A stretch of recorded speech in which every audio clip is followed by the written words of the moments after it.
Eh bien, sachez que cette critique contiendra des spoilers, je tiens à vous le dire, concernant toute la série Monarch jusqu'à l'épisode d'aujourd'hui, donc l'épisode 6. Pour ceux qui ne le sauraient pas, Monarch est une série en lien avec le Monsterverse, donc en lien avec des films comme Kong, Skull Island ou encore Godzilla de Gareth Edwards, sorti en 2014.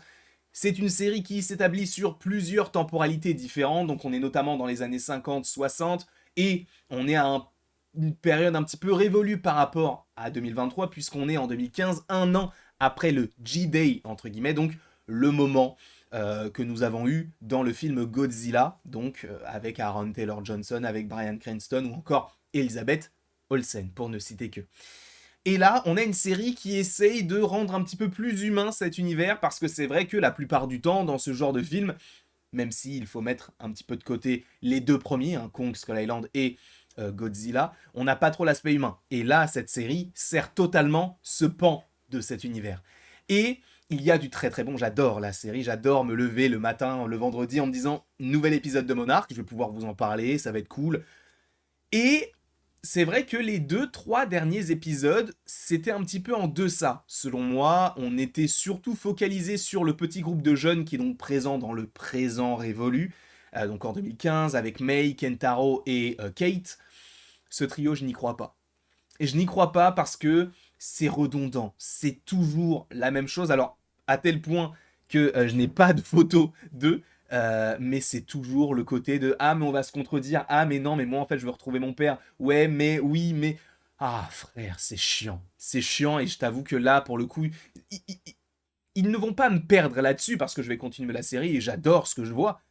Mais c'est vrai que je suis beaucoup plus focalisé sur eh bien, ces différents personnages. D'ailleurs, je suis désolé, Keiko, j'étais totalement sur ta tête.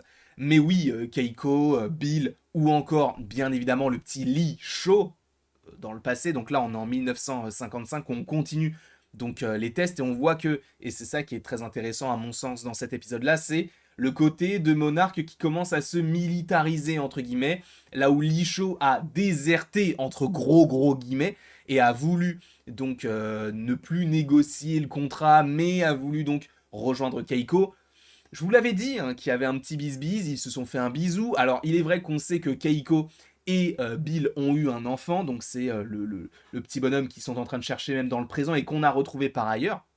On sent qu'il est vraiment en train d'étudier le petit Godzilla. Mais c'est vrai que bah, moi, je m'étais dit, oui, ça sera Licho, en fait, le grand-père de la jeune génération. Eh bien, on verra. Je pense que si c'est mis là de cette manière-là, ce n'est pas anodin. Je pense que Bill Randa n'est toujours pas le vrai grand-père ou le vrai père de celui qu'on cherche, mais le grand-père des jeunes, du coup. Je pense que c'est Lee Shaw qui sera évoqué de cette manière-là. Alors après, encore une fois, on verra.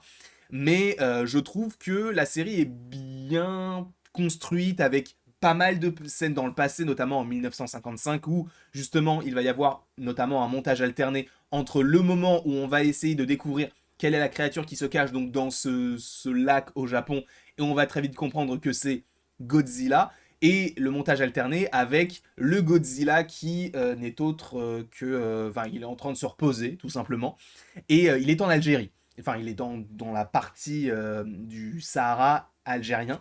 Et je trouve que c'est cool d'avoir ce montage alterné, sachant que la technologie pour le réveiller, ou en tout cas attirer la créature, le titan comme il l'appelle, est la même, même si elle semble être un petit peu améliorée dans le présent, hein, bien sûr, puisqu'on a un gap de 60 ans entre les deux scènes. Moi, je trouve que c'est bien. J'aime bien et visuellement, je suis désolé, mais c'est trop beau. On n'a pas l'impression qu'on est sur une série, on a vraiment l'impression d'être dans un film. Alors, évidemment, de temps à autre, ce n'est pas forcément ultra bien fait sur certains aspects, mais quand on voit Godzilla, c'est toujours parfait. Que ce soit dans l'eau, ou même que ce soit lorsqu'il se repose et qu'on découvre que donc les montagnes, entre guillemets, sont en fait les petites écailles qu'il a au niveau de son dos. Je trouve que c'est vraiment très bien amené et très bien construit. J'aime bien la manière dont ça a été mis en place. Après, ce qui est cool aussi, c'est de se dire que, bah, en fait, on pensait avoir tué Godzilla, et là, on se rend compte qu'il est toujours en vie. Donc, est-ce qu'on va mentir? Est-ce qu'on va leur dire la vérité? Et c'est à ce moment-là que Monarch commence à se militariser, entre guillemets, et c'est vraiment le passé que je préfère, parce que je me dis, en soi qu'on peut découvrir plein de monstres totalement différents encore plus. On sait qu'il y a un monstre qui va supposément être découvert peut-être dans le prochain, voire dans celui d'après encore. Je vous rappelle qu'il y a encore 4 épisodes de la série Monarch, mais en tout cas, concernant le passé, c'est vraiment plus ce qui m'intéresse. C'est vrai que le Lee Shaw du présent, il est cool, mais en fait, pourquoi avoir tant de mystère? Si t'as envie de leur dire des choses, dis-leur directement, c'est un peu chiant. Après, moi, il y a un truc que je n'ai pas compris, c'est le personnage français, donc celle qui travaille pour Monarch. D'un coup, elle change et elle se dit, bon, bah, je vais aider Lee Shaw. Et l'autre scientifique avec les lunettes, et il est où? Bah, il est mort, on t'a dit qu'il n'y avait aucun survivant. Donc je t'avoue que je comprends pas. Je comprends pas forcément certains aspects, surtout sur le présent, qui selon moi est mal exploité.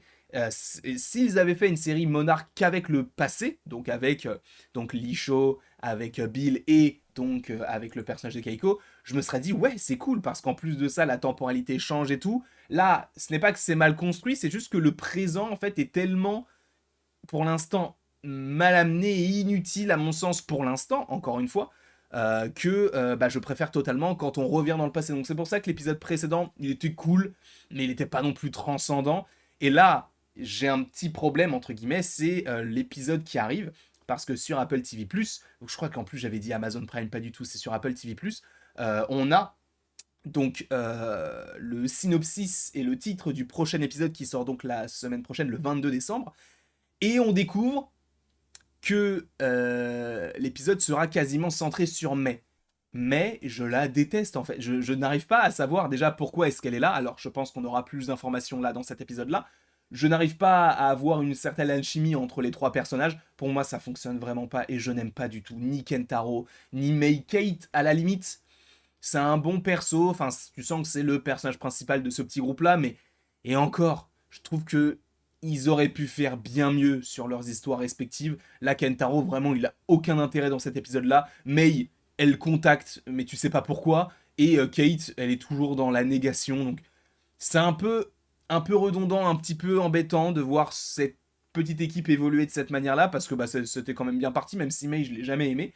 Donc, après, encore une fois, à voir ce que cela pourrait donner par la suite. Je pense que du coup, peut-être qu'il y aura l'épisode prochain qui va nous aider à plus apprécier May ou plus la détester. Mais c'est vrai que pour l'instant, bah, j'arrive pas à accrocher. En revanche, il y a aussi cette scène-là où tu vois Godzilla qui n'est pas vu comme une menace, encore une fois. Enfin, il est vu pour une menace pour beaucoup parce qu'il peut avoir un aspect très destructeur de par sa taille monstrueuse, etc. Mais tu vois qu'il voit des humains, il ne connaît pas la teneur de leurs objectifs, donc peut-être qu'il se dit, bah ils sont là, peut-être qu'ils sont là de manière véhémente ou pour me tuer ou quoi que ce soit. Eh bien non, lui il reste impassible et il se dit, bon bah vous m'avez réveillé, je vais m'étirer, ok, et je vais me casser. Et je vais me reposer autre part, puisqu'on a l'air de me casser les couilles. Et en vrai, moi, c'est pour ça que je trouve que Godzilla, c'est vraiment celui qui porte le programme, même si on ne le voit pas beaucoup. Je trouve que son dosage est très bien parce qu'il y a des épisodes où juste on te le mentionne, où on voit des images d'archives, etc.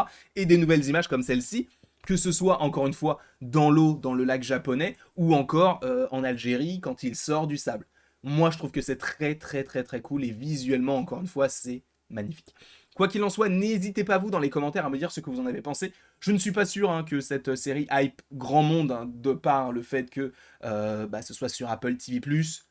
Ça, forcément, ça repousse possiblement certaines personnes. Mais bref, n'hésitez pas à me dire en commentaire ce que vous en avez pensé si vous avez vu l'épisode. Et après tout ceci, il ne me reste plus qu'à vous dire à la prochaine pour la prochaine. Et bien sûr, sache que tu peux aimer, partager, commenter et t'abonner si ce n'est pas déjà le cas. Mais encore une fois, tu n'es absolument pas obligé de le faire.